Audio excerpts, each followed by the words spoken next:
You know, it's funny. It's taken me about 3 seasons to kind of get to the point where I like Neil Tennant as Doctor Who, and here I am now reviewing his exit from the series and the introduction of the new Doctor Who, Matt Smith. So I finally get to like the guy, and now he's gone. But that being said, Doctor Who The Complete Specials is a really fantastic box set for any Doctor Who fan to have. And actually, it's a pretty good jumping on point for those of you who are not already Doctor Who fans, but are curious about this kind of BBC Sci-Fi Channel show that's got such a big, huge cult following.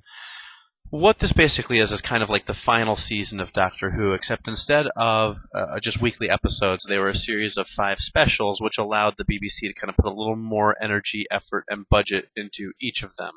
And the result are 5 really terrific standout specials, 2 of which have been on DVD before, and Blu-ray, and 3 of which are new to DVD. And all of them are released separately currently, so there's a really big mishmash of available discs to get. But I'm looking solely at the box set, Doctor Who The Complete Specials, which is available on both Blu-ray and DVD. And what this gets you are 5 specials: The Next Doctor, Planet of the Dead, The Waters of Mars, The End of Time Part 1, and The End of Time Part 2. I've already reviewed The Next Doctor and Planet of the Dead, but they were released in reverse order here in the U.S., with Planet of the Dead coming out first and The Next Doctor coming out second, I think in an attempt to fool viewers into thinking that The Next Doctor really was the introduction of The Next Doctor, which, a little secret for you there, I hope I'm not spoiling anything, but it's not quite yet, hence the reason that it's first in the series of specials. And in fact, those of you who are hoping to get a really good feel for the new Doctor Who, Matt Smith, will be disappointed, as he really has a very small part in this series of specials. You do get to meet him, but you won't spend a lot of time with him. That's all I'm going to say. Both of the first 2 specials, though, The Next Doctor and Planet of the Dead, are really, really fun and enjoyable to watch. But for my money, The Waters of Mars is really the standout of the set. In fact, it's one of the best episodes of Doctor Who I've seen pretty much ever, actually. It really is just a really tight kind of science fiction, horror, mystery, and I really enjoyed it. The End of Time does kind of like the Doctor Who show tends to do with a lot of their multi-part episodes, and that is cram in too much. It's a little bogged down by its own weight, and while it certainly is fun, and there's certainly some neat things to see, including a great guest appearance by Timothy Dalton, I wish it had been streamlined maybe into 1 hour, or maybe even like a 90-minute special. Still, that being said, all 5 specials are a lot of fun to watch, and it is a great place to jump on if you're not already a Doctor Who fan.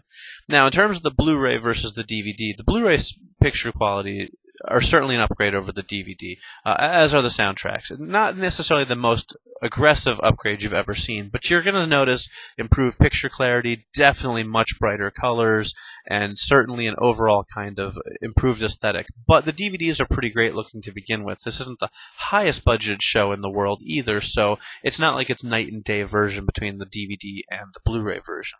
The soundtrack gives you some nice active surrounds. Not the most immersive sound experience you've ever had, but certainly you do get a little extra bang for your buck in terms of surround sound.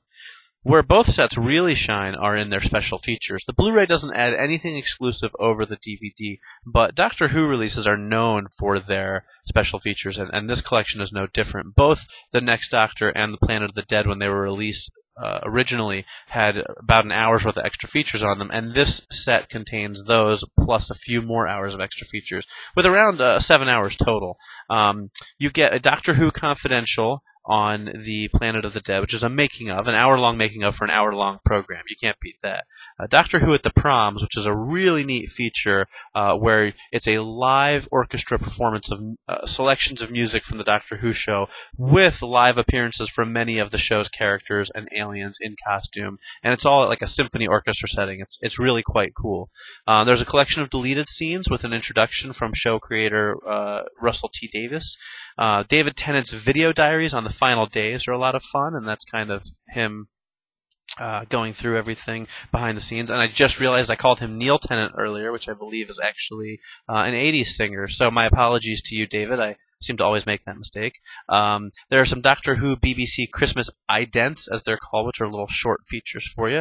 There's audio commentaries, and there's a really great feature called Doctor Who at Comic-Con, which, of course, it's always fun to see cast and crew of these TV shows showing up at the world's largest pop culture and science fiction convention. So, That's what you get, and again, all of those are available on both the Blu-ray and the DVD. So Doctor Who fans, clearly you've got to have this one in your collection, and if you're not a fan yet, this might be a really good time for you to check it out and see what all the hubbub is about.